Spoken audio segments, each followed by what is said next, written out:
ولحصول شفاعة رسول الله صلى الله عليه وسلم ولقضاء هوائجنا وهوائجكم من هوائج الدنيا والآخرة ولفتوح قلوبنا وقلوبكم فتوح العارفين فتوح العلماء العاملين الصالحين وعلى ما نووا بسلفنا الصالحون وإلى حضرة النبي المصطفى سيدنا ومولانا محمد صلى الله عليه وسلم وعلى آله وأصحابه أجمعين إلى حضرة السلطان العارفين سيدنا الشيخ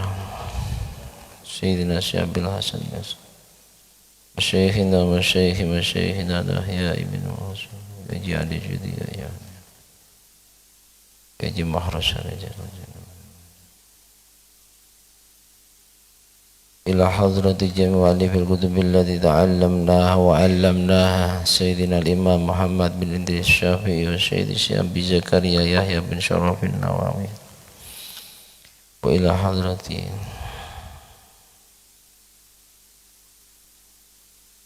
رحمهم الله وأجركم الله. الفاتحة. أعوذ بالله من الشيطان الرجيم. بسم الله الرحمن الرحيم. الحمد لله رب العالمين الرحمن الرحيم مالك يوم الدين إياك نعبد وإياك نستعين اهدنا الصراط المستقيم صراط الذين أنعمت عليهم غير المغضوب عليهم ولا الضالين. رب اغفر لي ولوالدي وللمؤمنين آمين. بسم الله.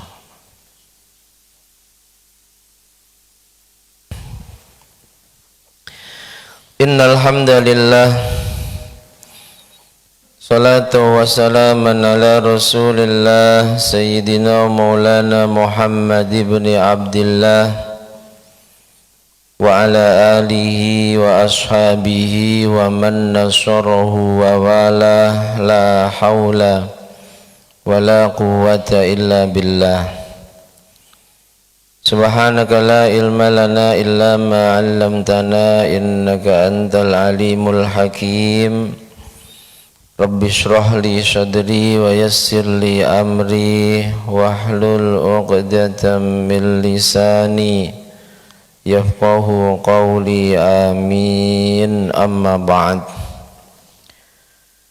Yang sangat kami hormati, kami muliakan segenap jajaran pengurus dan Dewan Kemakmuran Masjid Al-Munawwarah Perumahan Anggrek Sari. Yang juga sangat kami hormati, kami muliakan bapak-bapak, ibu-ibu, hadirin wal hadirat jamaah salat subuh Masjid Al-Munawwarah, kaum muslimin, muslimat, mukminin, mukminat rahimakumullah wa as'adakumullah. Alhamdulillah wa syukru ala ni'amillah. Mari senantiasa kita panjatkan kehadirat Allah subhanahu wa ta'ala sebagai bukti syukur bil lisan kita kepadanya, yang sungguh hanya karena limpahan rahmat, nikmat, taufik, hidayah serta inayahnya lah kembali di pagi hari ini kita bisa melaksanakan sebagian perintahnya, mengerjakan sholat fardu subuh secara berjamaah dan menghidupkan sebagian sunnah rasulnya, duduk di majelis ilmu setelah sholat fardu berjamaah. Sholawat teriring salam semoga senantiasa tercurah limpahkan keharibaan beliau junjungan alam sang pembawa pelita Islam, Kanjeng Nabi Muhammad sallallahu alaihi wa alihi wasallam, dengan mengucapkan doa Allahumma salli wa sallim ala sayyidina Muhammad wa ala ali sayyidina Muhammad. Semoga dengan menghidupkan sebagian sunnah beliau di pagi hari ini kita tergolong apa yang pernah disabdakan oleh beliau dalam hadisnya, man ahya sunnati faqad ahabbani wa man ahabbani kana ma'i fil jannah. Siapa yang menghidupkan sunnahku, sungguh dialah pecintaku, dan siapa yang tergolong pecintaku, sungguh dia akan berkumpul bersamaku kelak di dalam surga. Amin amin Allahumma amin. Bapak Ibu hadirin hadirat jamaah sekalian yang dirahmati Allah, kajian kitab Al-Adhkar kita pagi hari ini masih dalam pembahasan tentang doa iftitah atau doa istiftah. Ada lagi yang menyebut tawajjuh. Itu istilah yang berbeda tapi maksudnya sama. Bismillahirrahmanirrahim. Qala al-muallif rahimahullahu ta'ala wa nafa'ana bihi wa bi ulumihi wa bi asrarihi wa bi anwarihi fid dharain amin. Beliau al-Imam An-Nawawi berkata, wa'lam, dan ketahuilah, anna hadhil adhkara mustahabbatun fil faridhati wan nafilah. Sesungguhnya doa iftitah dengan berbagai redaksinya, karena banyak redaksi doa iftitah, kita tinggal pilih mau yang pendek, ada sedang, ada panjang, ada bahkan sesekali jika mampu semua redaksi itu dibaca semua. Ketahuilah bahwa doa iftitah ini disunnahkan baik dalam sholat fardu maupun dalam sholat sunnah, bukan hanya di sholat fardu saja. Falau tarokahu fir raq'atil ula, kalau ada orang sholat meninggalkan membaca doa iftitah setelah takbir, meninggalkannya amidan, bisa jadi sengaja karena buru-buru ditunggu kawannya atau ada kesibukan sesudah sholatnya, ausahian, atau tidak sengaja, entah apa yang ada dalam pikirnya, setelah takbir langsung Fatihah, maka lam yaf'alhu ba'daha li fawati mahalli, tak perlu membaca doa iftitah sesudah dia terlanjur membaca Fatihah. Tak perlu lalu nanti setelah Fatihah baca doa iftitah. Juga tak perlu nanti di rakaat kedua atau ketiga membaca Fatihah yang ditinggalkannya setelah takbiratul ihram, tak perlu. Walau fa'alahu kana makruhan wala tabtulu sholatuhu. Andai ada orang yang meninggalkan Fatihah mungkin karena lupa, lalu dia baca doa iftitah entah setelah Fatihah atau di rakaat kedua atau ketiga, bagaimana sholatnya? Apakah tetap sah atau tidak sah? Maka Imam An-Nawawi menjelaskan, andai ada kasus seperti itu, dia hanya terkena hukum makruh, tidak sampai membatalkan sholatnya. Makruh, orang sudah terlanjur tidak baca doa iftitah, disibukkan dengan Fatihah, lalu dia paksa untuk tetap membaca Fatihah di luar tempatnya. Artinya tempat iftitah itu ya sebelum Fatihah dia baca, di luar tempat itu hukumnya hanya makruh, tidak sampai membatalkan sholatnya. Walau tarokahu akibat takbirah hatta syar'a fil qira'ah awit ta'awud faqad fata mahalluhu fala ya'ti bihi. Falau ata bihi lam tabtul sholatuh. Andai ada orang meninggalkan doa iftitah setelah takbiratul ihram, sudah terlanjur membaca Fatihah, atau terlanjur membaca ta'awud. Disunnahkan membaca ta'awud sebelum Fatihah, maka faqad fata mahallu, hilang tempat untuk membaca iftitah. Fala ya'ti bi, tak perlu dia membaca Fatihah setelah dia tinggalkan karena sudah terlanjur baca ta'awud atau baca Fatihah. Falau ata bihi, andai dia paksa tetap membaca iftitah di lain tempatnya, di luar tempatnya, maka tidak batal sholatnya, tapi melakukan kemakruhan.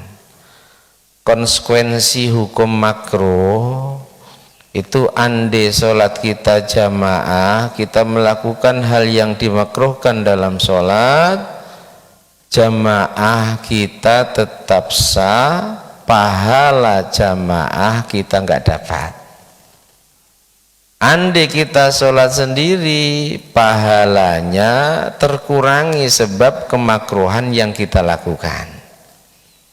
Jadi kalau bisa ya berusaha pahala andai sholat sendiri sempurna, andai jamaah mendapatkan keutamaan jamaah yang diantaranya lebih baik, lebih utama dibanding sholat sendiri, selisihnya 27 derajat. Hanya hindari hal-hal yang dimakruhkan dalam sholat, meskipun tidak batal sholat kita. Walau kana masbukon, andai ada jamaah dia masbuk. Masbuk itu pengertiannya setelah takbir dia tak punya waktu yang cukup membaca Fatihah sampai rukuknya imam. Itu masbuk. Jadi masbuk itu bukan kok artinya makmum yang ketinggalan takbiratul ihramnya enggak bareng dengan imam, bukan. Meskipun dia ketinggalan, tapi mungkin imamnya surah yang dibaca itu panjang, setelah takbir dia masih punya waktu yang cukup untuk baca Fatihah, status dia tidak masbuk.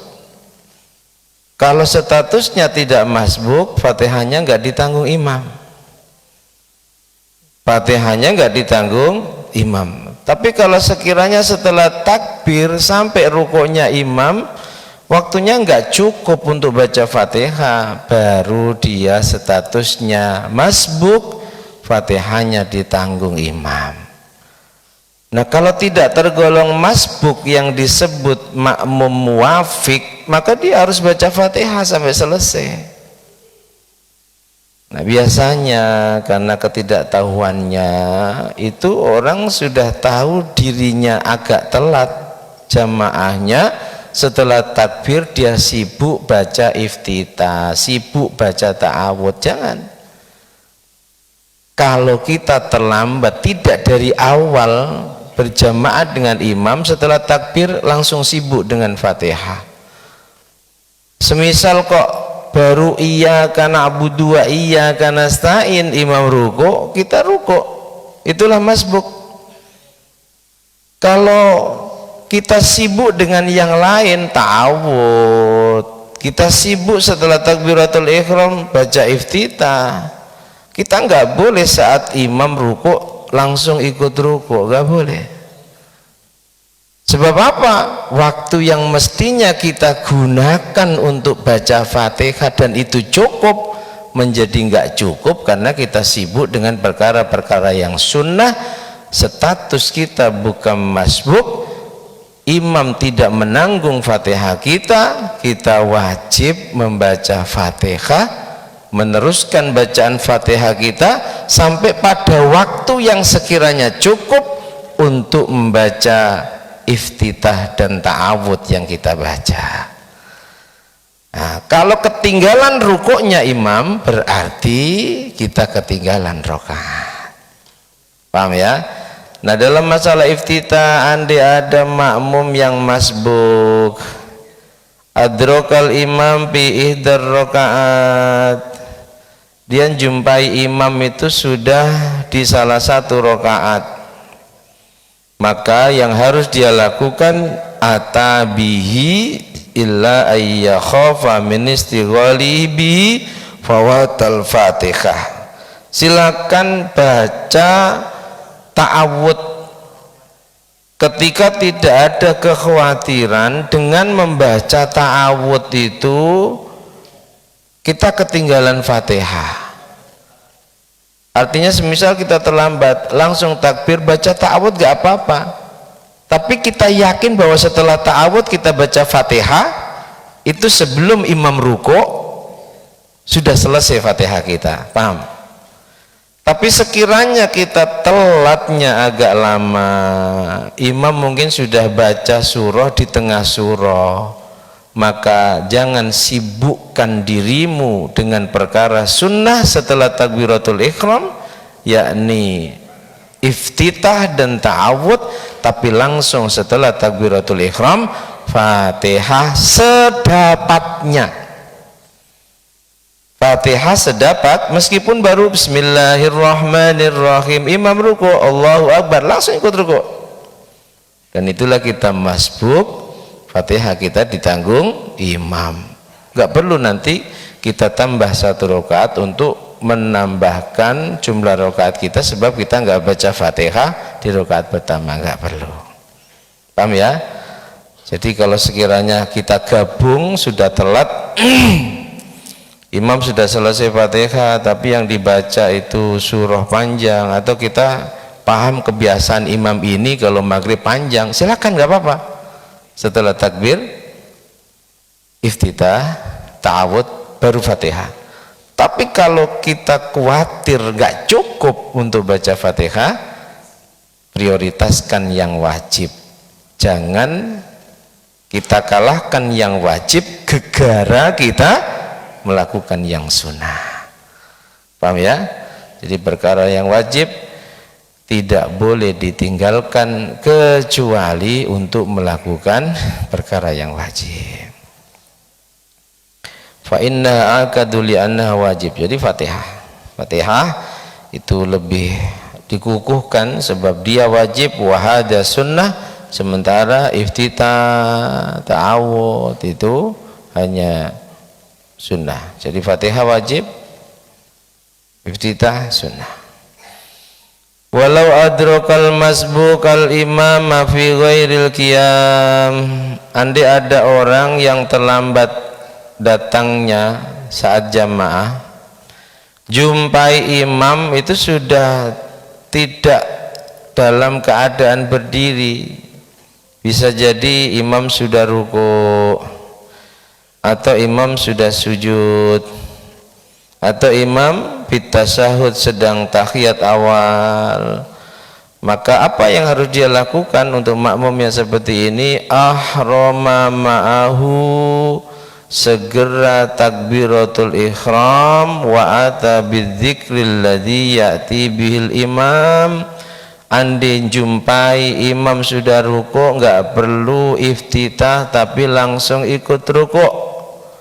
Kalau jumpai imam ruku meskipun dia nggak baca apapun di rakaat pertama setelah takbiratul ihram, dia jumpa rakaat.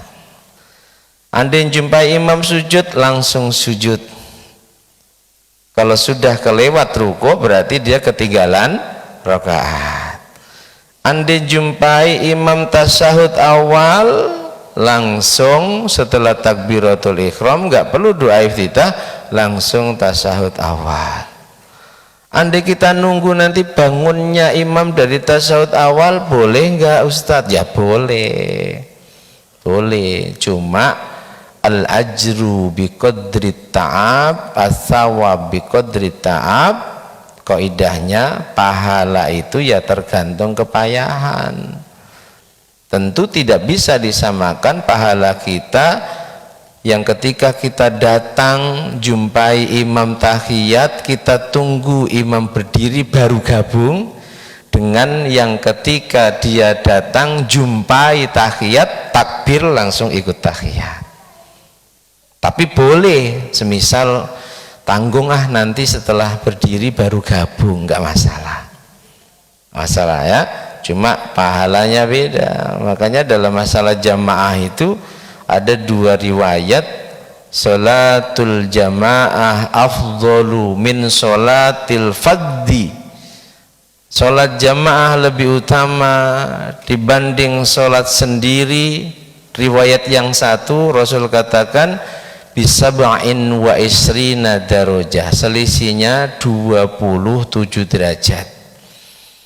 Riwayat yang kedua Rasul katakan bi khamsin wa isrina darajah, selisihnya 25 derajat.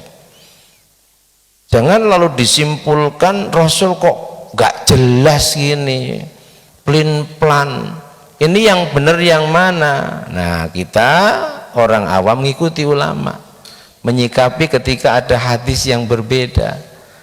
Imam An-Nawawi menjelaskan bahwa dua hadis itu benar, sahih dari Rasulullah. Yang 27 derajat itu untuk mereka yang jamaahnya full. Semisal sholat subuh ya 2 rakaat dari awal, sholat isya 4 rakaat dari awal. Yang 25 derajat yang jamaahnya tidak full, bisa jadi dia masbuk ketinggalan 1 rakaat dan seterusnya ya. Jadi kalau kita jumpai imam sudah rukuk, yang terbaik langsung ikut rukuk setelah takbir. Kalau kita jumpa rukuk, jumpa rakaat, begitu seterusnya. Kita jumpa sujud, sujud. Kita jumpa tahiyat, tahiyat. Wala ya'ti bidu'ail istiftah fil hal wala fima ba'du. Dan enggak perlu baca doa iftitah, atau nanti semisal jumpai imam tahiyat awal, Allahu Akbar, langsung duduk gabung dengan imam yang sedang tahiyat awal. Saat berdiri nanti kita enggak perlu baca doa iftitah. Tempat untuk baca doa iftitah sudah lewat, kita nggak perlu membaca doa iftitah. Wahtalafa ashabuna fi istihbabi du'ail istiftah fi sholatil janazah. Dalam sholat janazah setelah takbiratul ihram sebelum Fatihah, apakah juga disunahkan membaca doa iftitah sebagaimana sholat selain sholat jenazah? Imam An-Nawawi mengatakan ikhtalafa ashabuna, ada perbedaan pendapat di antara ashab, ulama-ulama pengikut mazhab Syafi'i. Wal ashah, dari perbedaan pendapat itu kaul yang lebih benar, ashah lebih kuat, annahu la yustahabbu, sholat jenazah tidak disunnahkan baca doa iftitah. Artinya kaul sebaliknya ashah mensunnahkan. Nah, mensunahkan ada dua pendapat. Qaul muqabilul ashah itu mensunahkan membaca doa iftitah. Li'annaha mabniyatun 'ala takhfif. Apa alasan qaul ashah mengatakan bahwa tidak disunahkan doa iftitah dalam sholat jenazah? Sebab sholat jenazah itu anjurannya cepat selesai. Karena termasuk sangat diperintahkan, disyariatkan kalau ada orang meninggal itu jangan terlalu lama, buru-buru segera diproses, dikubur. Makanya enggak disunahkan doa iftitah. Wa alam anna doa istiftah sunnatun laisa biwajib. Ketahuilah bahwa sungguh doa iftitah dengan segala redaksi dari Rasulullah, segala macam redaksi dari Rasulullah itu hukumnya hanya sunnah, bukan wajib. Lau tarakahu lam yasjud lisahwi, sunnahnya sunnah hayat. Masih ingat ya pelajaran sebelumnya? Sunnah sholat itu secara garis besar terbagi menjadi dua. Ada yang namanya sunnah ab'ad, ada yang namanya sunnah hayat. Sunnah ab'ad jika ditinggalkan disunnahkan menggantinya dengan sujud sahwi di akhir sholat setelah tahiyat sebelum salam. Sunnah ab'ad apa saja? Kunut subuh sunnah ab'ad, tahiyat awal sunnah ab'ad. Kalau sunnah hayat andai kita tinggalkan, entah kita meninggalkannya dengan sengaja maupun lupa, maka tidak disunnahkan menggantinya dengan sujud sahwi di akhir sholat, juga tidak disunnahkan menggantinya di luar tempatnya. Sunnah hayat banyak. Iftitah sunnah hayat, ta'awud sebelum Fatihah sunnah hayat, surah setelah Fatihah atau ayat sunnah hayat, dzikir-dzikir dalam ruku juga doa di antara dua sujud sunnah hayat. Andai ada orang sholat ruku enggak baca apa-apa, tetap sah sholatnya. Sujud, duduk di antara dua sujud, tidak membaca tasbih sujud, tidak membaca doa, duduk di antara dua sujud, tetap sah sholatnya. Dan tidak perlu mengganti dengan sujud sahwi atau mengganti di tempat lain. Contoh rakaat pertama saat ruku nggak baca tasbih, nggak perlu nanti di rakaat kedua didobel tasbihnya, nggak perlu. Subhana rabbiyal azimi wa bihamdi di rakaat kedua jadi 6, sebab rakaat pertama ditinggalkan, nggak perlu. Jadi kalau yang ditinggalkan ini sunnah hayat, maka tak perlu diganti dengan sujud sahwi dan tak perlu diganti di tempat lain, sholatnya tetap sah, cuma meninggalkan kesunahan. Wasunnah fil israr, doa iftitah sunnahnya pelan, jangan kenceng seperti baca Fatihah. Allahu akbar kabira wal, itu latihan sholat itu ya. Doa iftitah sunnahnya pelan. Lalu bagaimana Anda dibaca keras? Andai dibaca keras iftitah, imamnya mungkin lagi selesai belajar sholat kan, nah, iftitah kenceng, bagaimana? Apakah batal salatnya? Falau jahara bihi kana makruhan wala tabtul sholat, hanya makruh, tidak sampai batal sholat. Sama dengan kita mengeraskan bacaan sholat kita di sholat sir atau sebaliknya, itu makruh. Sholat maghrib diam, sholat duhur kenceng, nah itu tidak sampai batal sholat kita, tapi hanya makruh. Bab ta'awud ba'da doa istiftah, bab berikutnya tentang membaca ta'awud setelah iftitah itu hukumnya apa, kita jelaskan pada pertemuan berikutnya insyaallah. Mudah-mudahan istiqomah. Tapi nampaknya ini terus libur 2 pertemuan ya, karena insyaallah kita umroh jadi libur nanti pertemuan. Demikian, Allah alam bisawab. Al-Fatihah.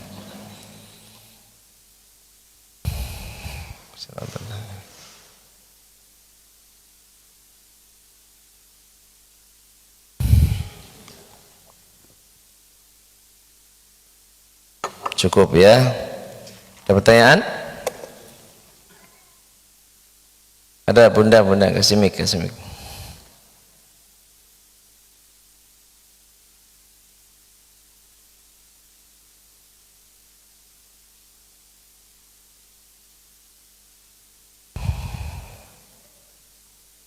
Izin Pak Kiai.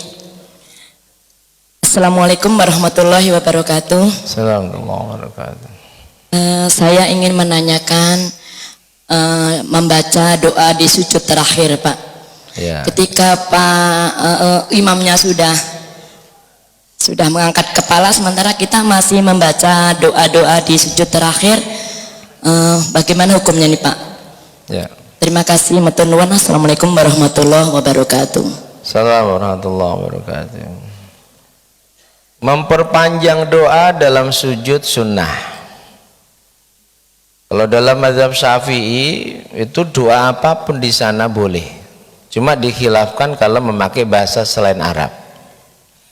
Mazhab Hanafi hanya boleh, mazhab Hanafi nggak boleh. Pokoknya ya sholat seperti itu. Waktu ruku, sujud, ya hanya tasbih saja, nggak boleh diisi doa. Mazhab Maliki, Hambali boleh doa, tapi doa yang maksur kalau mazhab Hambali. Maliki agak longgar, tapi paling longgar dalam masalah memperpanjang, memperbanyak doa dalam sujud mazhab Syafi'i. Sujud di sini bukan hanya sujud terakhir, ya. Sebab dalil yang dipakai oleh mazhab Syafi'i hadis sahih, aqrabu ma yakunul abdu ila rabbihi, keadaan yang paling dekat antara hamba dengan Tuhannya, hala sujudihi, itu saat dia sujud. Fa'aksiru fihi doa, saat sujud perbanyaklah doa. Nah, bagaimana kalau kita semisal jamaah? Ini lebih tepatnya kalau pengen panjang doa kita dalam sujud, ya sholat sendiri. Kalau jamaah kita makmum pengen ngamalkan itu, memperbanyak doa dalam sujud kita, katakanlah di sujud yang terakhir, silakan saja. Meskipun imam sudah bangun, yang penting jangan sampai ketinggalan rukunnya imam.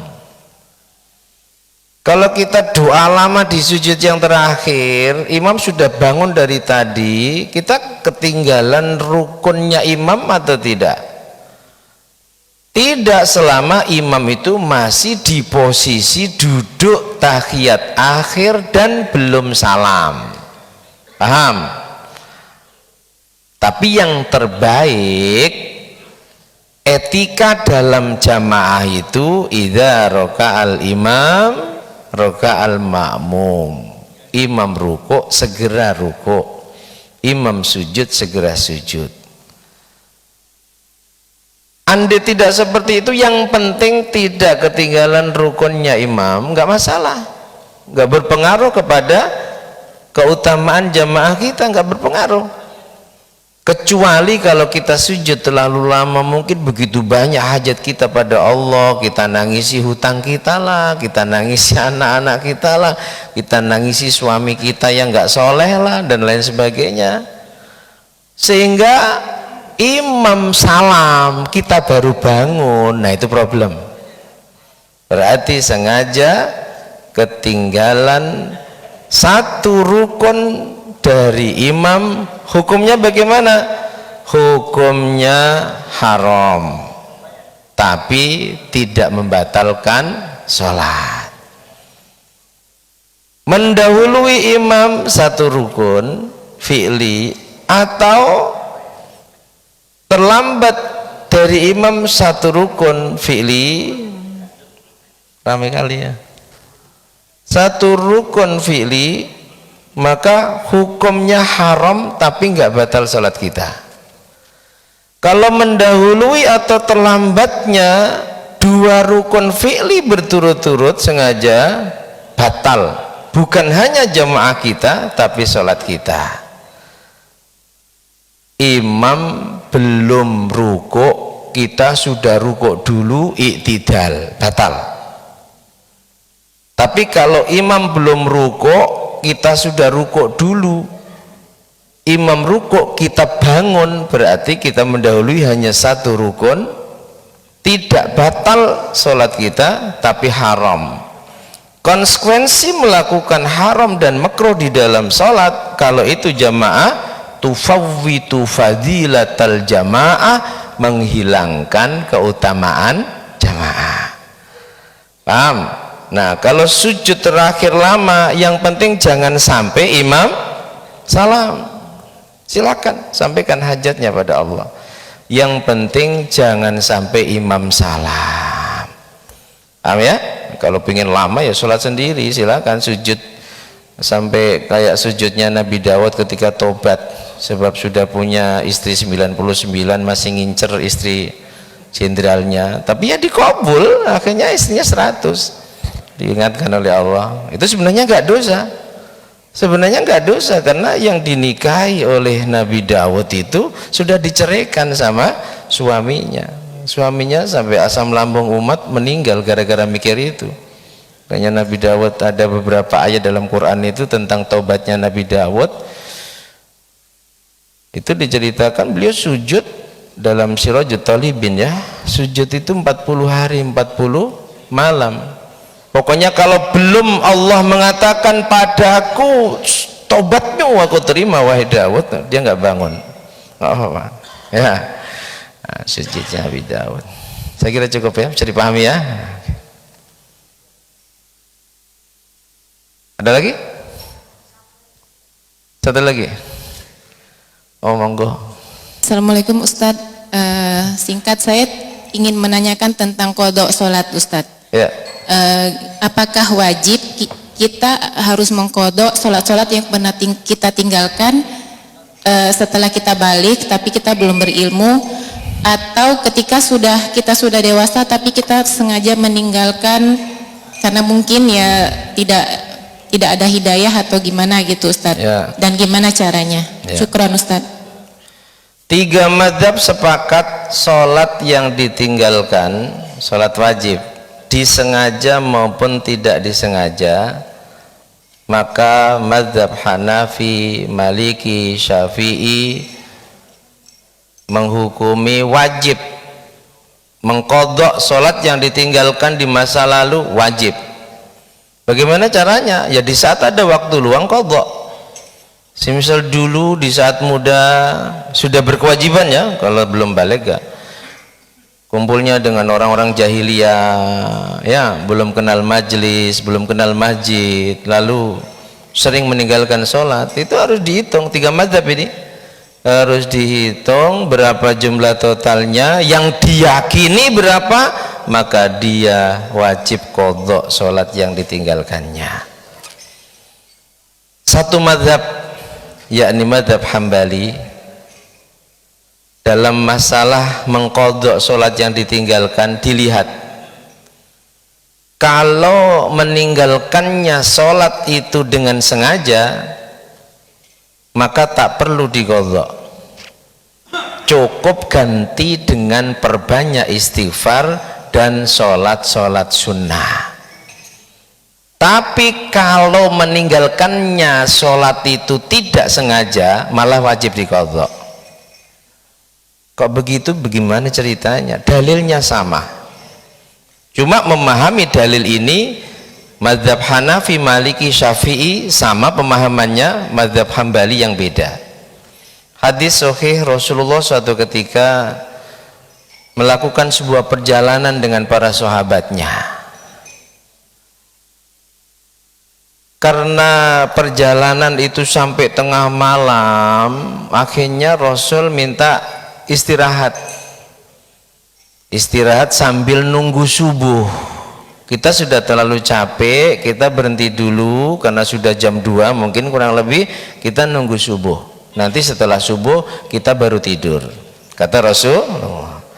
Ada seorang sahabat yang usul, ya Rasul, sudahlah Rasulullah dan yang lain tidur, aku yang jaga, nanti kalau masuk waktu subuh aku bangunkan kalian. Sahabat Bilal bin Rabah, guayanya seakan-akan dia itu bisa jaga sampai subuh. Qadarullah, tapi ada hikmahnya, akhirnya ada syariat. Qadarullah, Rasulullah istirahat tidur, begitu juga rombongan yang lain. Bilal bin Rabah yang nunggu waktu subuh baru bangunkan mereka. Ternyata Bilal bin Rabah pun nggak kuat, makanya ikut tidur juga. Bangun-bangun matahari sudah terik. Kalau dalam redaksi hadisnya itu sampai di kulit itu menyengat, ya kurang lebih bangunnya jam 9 lah. Rasulullah bangun, lalu dibangunkan para sahabat, diperintahkan berwudu, jamaah sholat subuh kesiangan jam 9 lebih. Ini hadisnya. Imam Ahmad ibnu Hanbal memahami hadis ini apa adanya hadis. Rasul itu mengqadha sholat yang diqadha ditinggalkan tanpa sengaja karena ketiduran, sehingga yang wajib diqadha ya yang ditinggalkan karena tidak sengaja. Kalau meninggalkannya karena sengaja nggak perlu diqadha, nggak ada dalilnya itu. Cukup banyak istighfar dan perbanyak sholat-sholat sunnah, amalia-amalia sunnah.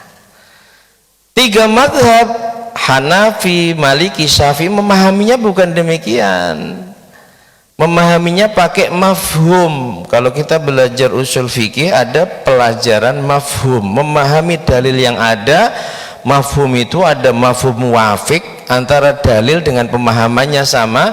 Ada mafhum aulawi, antara dalil dengan pemahamannya lebih besar.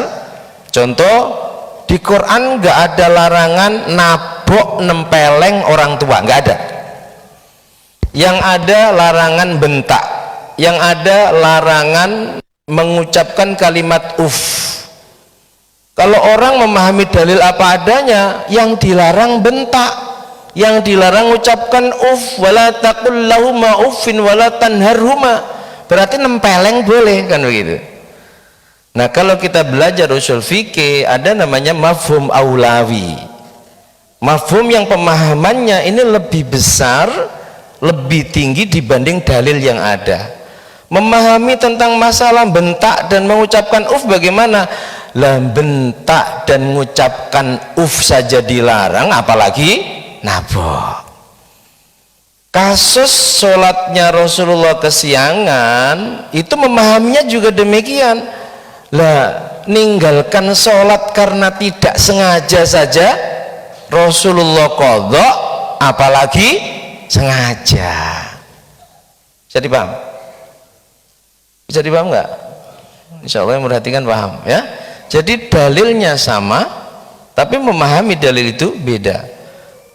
Karena kita ngaku-ngaku ngikut mazhab Syafi'i, diqadha semampu kita. Andi kita merasa sudah mendekati kematian, pesen kalau bisa, nak, bapak ini masih punya hutang sholat 3 bulan, kayaknya sudah nggak mampu lagi aku qadha, nanti kalau mati tolong qadhakan. Itu ya, 3 mazhab. Cuma mazhab Hambali masalah sholat juga paling kereng. Dari sisi itu kayaknya mazhab Hambali paling ringan. Yang wajib diqadha, yang ditinggalkan dengan sengaja apa tidak sengaja? Halo? Mazhab Hambali, kalau 3 mazhab, baik meninggalkan sholat itu dengan sengaja maupun tidak sengaja wajib qadha. Dalilnya sama. Mazhab Hambali yang wajib diqadha yang tidak sengaja. Jadi sholat subuh kesiangan itu ya ada riwayatnya ya, tapi jangan jadi langganan. Rasul juga pernah kesiangan kan, sekali saja kita tiap hari kesiangan, paham ya? Karena kesiangannya Rasulullah ada pelajaran. Mazhab Hambali dalam masalah itu kita mungkin menganggap ringan ya, ikut mazhab Hambali saja ya. Tapi dalam masalah menghukumi, menstatuskan orang yang meninggalkan sholat tanpa sengaja, mazhab Hambali kereng. Satu dalil, man tarokas sholat muta'ammidan, siapa yang meninggalkan sholat dengan sengaja, dalilnya sama ini, maka faqad kafaro jiharon, dia nyata-nyata kafir. 3 mazhab memahami orang selama masih meyakini sholat itu wajib, meskipun dia meninggalkan sholat dengan sengaja karena males, tetap statusnya mukmin, tapi bermaksiat meninggalkan sholat. Madzhab Hambali enggak, pokoknya siapapun meninggalkan sholat wajib dengan sengaja sudah murtad, sudah kafir yang nyata. 3 madzhab memahami arti kafir yang nyata itu kafir nikmat, dikasih nikmat sehat, dikasih nikmat ada waktu, dia nggak mau sholat, tidak sampai kafir yang keluar dari Islam. Bisa dipahami? Pun yang nanya khususnya paham ya? Jadi 1 madzhab itu yang wajib diqadha, yang ditinggalkan tanpa sengaja, sebab Nabi kesiangan itu nggak sengaja. 3 madzhab memahami wong tanpa sengaja saja wajib diqadha, kok apalagi sengaja. Jadi yang diingat berapa? Qadha-nya cara qadha tidak kok duhur harus di duhur, enggak.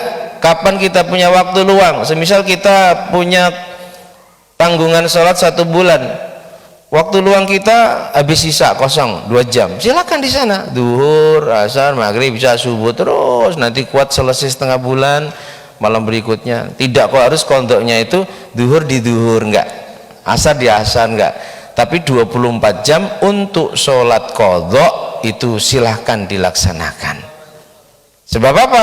Tergolong sholat yang punya sebab dan sebabnya didahulukan, maka tidak terkena hukum haram melakukan sholat itu di 5 waktu.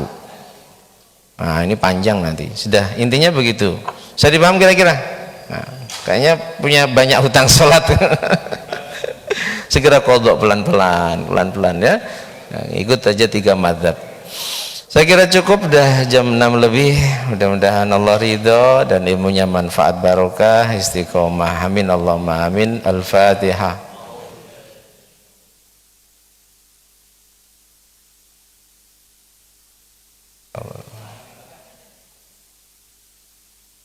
Bismillahirrahmanirrahim. Alhamdulillahirabbil alamin. Allahumma shalli wa sallim ala sayyidina Muhammad wa ali sayyidina Muhammad. Ij'al ya Allah jam'ana hadza jam'an marhuma waj'al tafarruqana min ba'dihi tafarruqan ma'suma. Allahumma anfa'na ma 'allamtana wa 'allimna ma yanfa'una, zidna ilman nafi'a wa 'amalan shalihan. Allahumma arinal haqqa haqqan warzuqna ittiba'ah wa arinal batila batila warzuqna ijtinabah. Allahumma ja'alna min ahlil istiqamah. Mampukan kami ya Rabb menjadi hamba-hambamu yang ahli istiqamah. Mampukan kami ya Rabb menjadi hamba-hambamu yang ahli istiqamah. Saat menghadapmu anugerahkan husnul khatimah, husnul khatimah. Wasi' alina rizqana wa atif alina khalqaka birahmatika ya arhamar rahimin. Taqabbal minna innaka antas sami'ul alim wa tub alina innaka antat tawwabur rahim.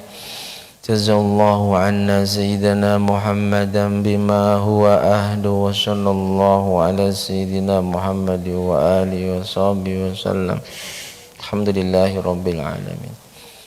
Bismillahirrahmanirrahim. Wal 'asri innal insana lafi khusrin illa alladhina amanu wa 'amilus solihati wa tawassaw bil haqqi wa tawassaw bis sabr. Subhanakallahumma wa bihamdika asyhadu an la ilaha illa anta astaghfiruka wa atubu ilaik. Subhanallahi wa bihamdihi adada khalqi wa ridha nafsi wa zinata arshi wa midada kalimatihi. Subhanallahi wa bihamdihi adada khalqi wa ridha nafsi wa zinata arshi wa midada kalimatihi. Subhanallahi wa bihamdihi عدد خلقي ورضا نفسي وزنة عرشي ومداد كلماته. سبحان الله والحمد لله ولا إله إلا الله والله أكبر ولا حول ولا قوة إلا بالله العلي العظيم. عدد ما علم الله وزنة ما علم الله وملء ما علم الله. Demikian, ada kurang dan lebihnya mohon maaf. Akhirul kalam, wallahul muwafiq ila aqwamit thoriq wal afu minkum. Assalamualaikum warahmatullahi wabarakatuh. Sallu ala Nabi Muhammad.